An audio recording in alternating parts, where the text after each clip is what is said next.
Hello అండి. అందరికీ నమస్కారం. Welcome back to our channel. మన ఆంధ్రప్రదేశ్ రాష్ట్రంలో రేపటి రోజు నుంచి ఈ డిసెంబర్ నెలాఖరు వరకు విడుదల కాబోయేటువంటి పథకాల గురించి వన్ బై వన్ అయితే మీకు ఈ వీడియోలో క్లియర్‌గా ఎక్స్‌ప్లెయిన్ చేస్తాను. మీరందరూ వీడియోని ఎండ్ వరకు చూడండి. మొత్తంగా ఎన్ని పథకాలు విడుదల కాబోతున్నాయి, ఆ పథకాల పేర్లేమిటి, వాటి ద్వారా లబ్ధిదారులకు ఏమేమి చేకూరుతుంది, ఎవరు అర్హులవుతారు, ఎవరు అనర్హులవుతారు, కొత్తగా దరఖాస్తులు చేసుకోవాలనుకుంటే ఎలా దరఖాస్తులు చేసుకోవాలి, కావాల్సినటువంటి డాక్యుమెంట్స్ ఏమిటి, ఈ విధంగా పూర్తి సమాచారం గురించి చెప్తాను. మీరందరూ వీడియోనైతే తప్పకుండా ఎండ్ వరకు చూసి నేను చెప్పేటువంటి విధానం కనుక మీకు నచ్చినట్లయితే లైక్ చేసి అందరికీ కూడా షేర్ చేయండి గైస్. అలాగే ఫస్ట్ టైం ఛానల్ చూసేటువంటి వాళ్ళందరూ కూడా ఛానల్ని సబ్స్క్రైబ్ చేసుకొని పక్కనే బెల్ ఐకన్ అయితే ఉంటుంది. బెల్ ఐకన్ క్లిక్ చేసి ఆన్లో పెట్టుకోవడం ద్వారా నోటిఫికేషన్ మీరైతే త్వరగా పొందుతారనమాట. ఒకసారి టెలిగ్రామ్ ఛానల్ కూడా విజిట్ చేయండి, అందులో కూడా జాయిన్ అయితే అవ్వండి. డిస్క్రిప్షన్లో అయితే లింక్ పెట్టినాను, చెక్అవుట్ చేయండి. పథకాలకు సంబంధించిన ఎటువంటి ఇన్ఫర్మేషన్ వచ్చినా సరే టెలిగ్రామ్ ఛానల్ ద్వారా కూడా అప్డేట్ చేస్తూ ఉంటాను. లేట్ చేయకుండా టాపిక్లో కనుక వచ్చేసినట్లయితే, మనకు రాష్ట్రంలో రేపటి రోజు నుంచి విడుదల కాబోయేటువంటి పథకాలు ఏంటి, ఆ పథకాల పేర్లు ఏంటి, వాటికి ద్వారా లబ్ధిదారులకు ఏమేమి చేకూరుతుంది, ఈ వివరాలన్నిటి గురించి కూడా మీకు వన్ బై వన్ అయితే క్లియర్గా ఎక్స్ప్లెయిన్ చేస్తానండి.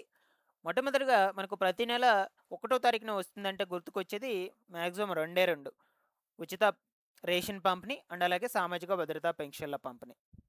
సో ఆల్రెడీ మనకు ఈ నెలకు సంబంధించిన సామాజిక భద్రతా పెన్షన్లను 1, 2 తారీఖుల్లో పంపిణీ అయితే చేసేసారనమాట. అది అక్కడి వరకు క్లియర్. ఇక చాలామంది కొత్తగా 50-60 ఏళ్ళు ఉన్నటువంటి వాళ్ళు పెన్షన్లకు దరఖాస్తులు చేసుకోవడానికి ఎదురు చూస్తున్నారు. దీనికి సంబంధించిన ఇన్ఫర్మేషన్ గురించి నేను ఈ వీడియో లాస్ట్లో చెప్తాను. ఎప్పటి నుంచి దరఖాస్తులు చేసుకోవాలి, ఎలా చేసుకోవాలి, ఆ వివరాలన్నిటి గురించి. ఇక ప్రస్తుతం మనకు రాష్ట్రంలో ఈ కౌశల్యం సర్వేకు సంబంధించిన స్కిల్ టెస్ట్లు అనేటువంటి వాటిని నిర్వహిస్తూ ఉన్నారు ప్రభుత్వాధికారులు. యాక్చువల్గా వీటిని 5 రోజులు నిర్వహిస్తున్నామని 2వ తారీఖు నుంచి 6వ తారీఖు వరకు అని మనకు డేట్స్ అనేటువంటివి పెట్టి షెడ్యూల్ చేసి, ఒక్కొక్క గ్రామ వార్డు సచివాలయానికి 10 మంది చొప్పున 5 రోజులకు, ఒక్కొక్క రోజుకి 2 చొప్పున 5 రోజులకు 10 మంది చొప్పున ఈ సర్వే అనేటువంటి దాని కింద ఎగ్జామ్స్ అనేటువంటి వాటిని కండక్ట్ చేశారనమాట. అది కూడా వచ్చేసి ఎవరైతే రీసెంట్ గ్రాడ్యుయేట్ స్టూడెంట్స్ ఉన్నారో ఆ గ్రాడ్యుయేట్ స్టూడెంట్స్కి మనకు ఈ పరీక్షలు అనేటువంటివి పెడుతున్నారు. ముందుగా వీళ్ళకి మాత్రమే ప్రిఫరెన్స్ ఇస్తున్నారు. 2024-25 పాస్డ్ అవుట్ ఇయర్ స్టూడెంట్స్కి మాత్రమే. సో మీరు కనుక అబ్జర్వ్ చేసినట్లయితే మ్యాక్సిమం రీసెంట్గా 24-25 పాస్డ్ అవుట్ ఇయర్ స్టూడెంట్స్కి ఈ మెసేజెస్ అనేటువంటివి పంపించి వాళ్ళకే ఫస్ట్ ప్రిఫరెన్స్ ఇచ్చి ఎగ్జామ్స్ అనేటువంటివి పెట్టారనమాట. ఇక రిమైనింగ్ వాళ్ళకు పెడతారా లేదని చాలామంది కూడా కమెంట్ సెక్షన్లో అడుగుతూ ఉన్నారు. నేను నిన్న వర్క్ ఫ్రమ్ హోమ్ జాబ్స్కి సంబంధించి స్కిల్ టెస్ట్ల మీద ఒక వీడియో అయితే పెట్టాను. ఆ వీడియో కమెంట్స్లో కొంతమంది ఏం పెట్టారంటే, సో ఎగ్జామ్స్ అనేటువంటివి ఈ రోజుతో అయిపోయాయని మీరైతే అంటున్నారు, బట్ మాకైతే ఇంకా మెసేజెస్ అనేటువంటివి వస్తూ ఉన్నాయి, మాకు 11న పరీక్ష పెడుతున్నారు అన్నట్లు షెడ్యూల్ అయితే అయ్యింది, మీరేమో ఈరోజు అయిపోయాయి అని అంటూ ఉన్నారని ఒక 2-3 అయితే పెట్టున్నారు కమెంట్స్లో. సో దీన్ని బట్టి ఏమర్థమైందంటే ఈ స్కిల్ టెస్ట్లు అనేటువంటివి ఇంకా జరుగుతూనే ఉన్నాయి. సో ఖచ్చితంగా జరుగుతాయండి, రిమైనింగ్ క్వాలిఫికేషన్స్ అందరికీ కూడా జరుగుతాయి. ఈ 2020, 21, 22, 23, 24 ఇయర్ పాస్డ్ అవుట్ స్టూడెంట్స్ ప్రతి ఒక్కరికి ఈ యొక్క diploma, ITI, 10th, inter, post graduates, BTech, MCA, ఓకేనా, వీళ్ళందరికీ కూడా జరుగుతాయి. కాకపోతే కొంచెం టైం అయితే పడుతుంది, వెయిట్ చేయండి. సో కొన్ని సచివాలయాల్లో కంటిన్యూ అట్టే చేస్తూ ఉన్నారు, కొన్ని సచివాలయాల్లో పెట్టడం లేదనమాట. బట్ మీకు అందరికీ కూడా జరుగుతాయి. మీరు జాగ్రత్తగా మీ యొక్క మెయిల్ని అండ్ అలాగే ఎస్ఎంఎస్ చెక్ బాక్స్ని చెక్ చేసుకుంటూ ఉండండి. మీకు మెసేజెస్ అనేటువంటివి వస్తాయన్నమాట ఖచ్చితంగా.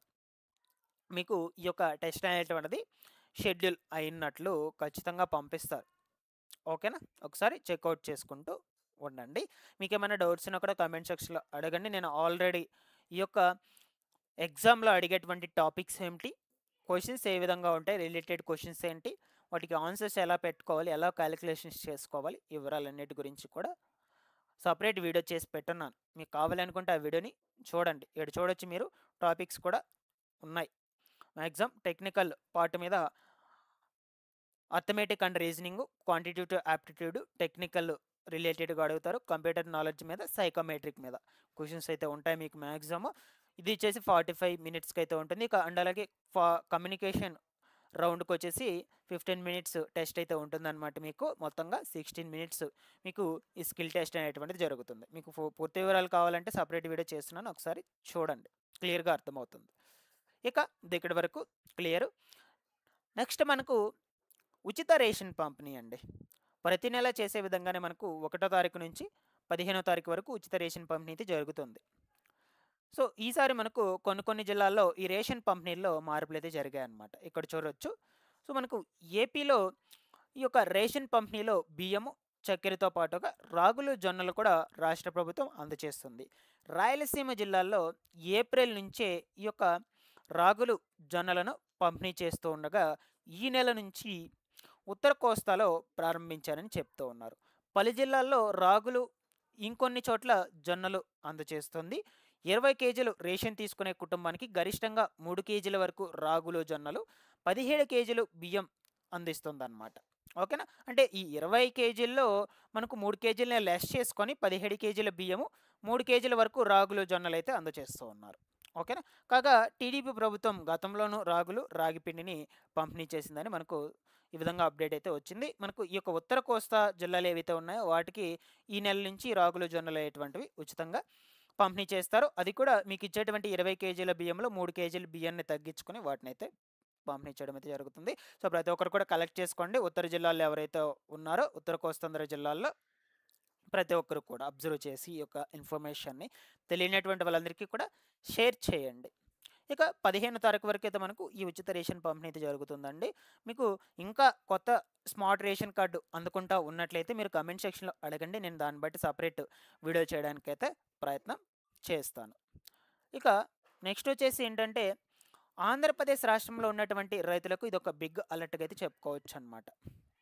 సో, మనకు సాదా బైనామా భూముల రిజిస్ట్రేషన్ 2025కు సంబంధించి ప్రభుత్వం మరొకసారి గ్రీన్ సిగ్నల్ అయితే ఇచ్చిందండి. అసలు ఈ యొక్క సాదా బైనామా భూములు అంటే ఏంటండి? సో, మేము ఇప్పుడు ఫస్టే వింటున్నాము, మాకేం తెలియదు అనుకుంటే నేను మీకు ఇప్పుడు చెప్తాను.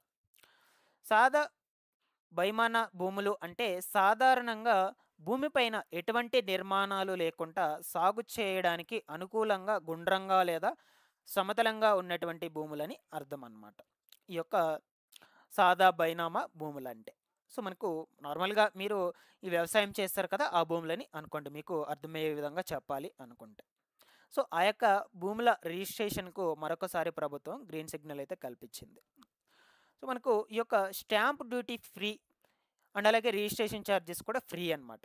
మీరు డైరెక్ట్‌గా గ్రామ వార్డ్ సచివాలయంకి వెళ్ళి ఈ యొక్క సాదా బైనామా భూముల రిజిస్ట్రేషన్స్ అనేటువంటివి చేసుకోవచ్చు. ఇప్పటివరకు ఎవరైనా రిజిస్ట్రేషన్ చేసుకోకుండా ఉన్నట్లయితే భూములను వాళ్ళందరూ కూడా చేసుకోవచ్చు. అది కూడా ఎవరు అంటే 2024 జూన్ 15 లోపు భూమిని ఎవరైతే కొనుగోలు చేసి దానికి వర్తింపు జరుగుంటుందో వాళ్ళు మాత్రమే రిజిస్ట్రేషన్ చేసుకోవచ్చని చెప్పున్నారు. అది కూడా చిన్న సన్నకారు రైతులకు పెద్ద లాభం కూడా అందుతున్నట్లు చెప్తూ ఉన్నారండి. సో, కాబట్టి దీన్ని అందరూ కూడా ఒకసారి గమనించి ఈ యొక్క భూముల రిజిస్ట్రేషన్ చేసుకోకుండా ఉన్నట్లయితే 2024 లోపు భూములు కొని ఇంకా రిజిస్ట్రేషన్ చేసుకోకుండా ఉన్నట్లయితే ప్రతి ఒక్కరు కూడా గ్రామ వార్డ్ సచివాలయాలకు వెళ్ళి రిజిస్ట్రేషన్ చేసుకోండి. దీని గురించి మీకు సపరేట్‌గా వీడియో కావాలనుకుంటే కమెంట్ సెక్షన్‌లో అడగండి. నేను ఫుల్ డీటెయిల్స్ అయితే చెప్తాను. దీంతో పాటుగా మనకు రూ. 100కి వారసత్వ భూముల రిజిస్ట్రేషన్స్ కూడా గ్రామ వార్డ్ సచివాలయాల్లో జరుగుతూ ఉన్నాయండి. సో, ఇది కూడా ఒక మంచి ఛాన్స్‌గా చెప్పుకోవచ్చు. అతి తక్కువ ధరకే వారసత్వ వ్యవసాయ భూములను రిజిస్ట్రేషన్ చేసుకోవచ్చు. నామాత్రపు స్టాంప్ డ్యూటీ వసూలుతో రిజిస్ట్రేషన్లకు అనుమతి ఇస్తూ తాజాగా ప్రభుత్వం జీవో అయితే జారీ చేసింది.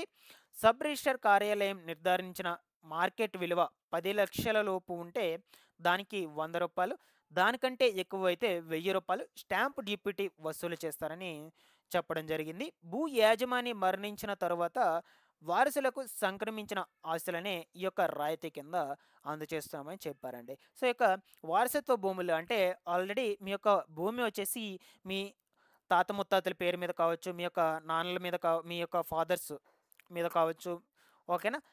మీ ఫ్యామిలీ మెంబర్స్‌లో ఎవరి మీద పేరు మీద ఉన్నా సరే వాళ్ళు గనుక మరణించి ఉన్నట్లయితే ఆ భూమిని మీ పేరు మీదకి ఈజీగా తక్కువ ఖర్చుతో చేంజ్ చేపించుకోవచ్చండి. దీన్నే ఈ వారసత్వ భూముల రిజిస్ట్రేషన్ అంటారనమాట. సో, ఇవి గ్రామ వార్డ్ సచివాలయాల్లో జరుగుతాయి. సో, నేను ఆల్రెడీ ఒక 1 మంత్ బ్యాక్ దీని మీద సపరేట్ వీడియో అయితే చేస్తున్నాను. మీకు కావాలి అనుకుంటే మళ్ళా ఇప్పుడు సపరేట్‌గా వీడియో అయితే చేయడానికి ప్రయత్నం చేస్తాను ఖచ్చితంగా.